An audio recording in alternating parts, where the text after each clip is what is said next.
Blooming at masayang-masaya si Casey Concepcion dahil ang ganda ng aura nito nang i-welcome back siya ng United Nations World Food Program bilang WFP Goodwill Ambassador kasabay ng World Humanitarian Day noong Martes. Dati ng ambassador against hunger si Casey at sa kanyang pagbabalik, mas pagtutuunan niya ng pansin ang universal access to school meals sa buong Pilipinas. Samantala, maaalalang hindi in good terms si Casey at ang kanyang stepdad na si Kiko Pangilinan pero natanong si Casey kung anong support ang ibinibigay nito sa kanya. Nakilala naman ng marami na isa ring advocate ng agriculture industry ng bansa. Nakakatuwa ang naging sagot ni Casey kung saan naringgan siyang inaddress uli niyang dad ang kanyang daddy Kiko.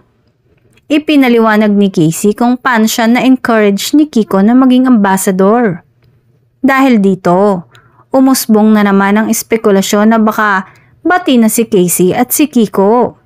Na kung ganun man ay masaya ang lahat lalong-lalo na ang fan nila at syempre unang-una ng kanyang mama na si megastar Sharon Cuneta.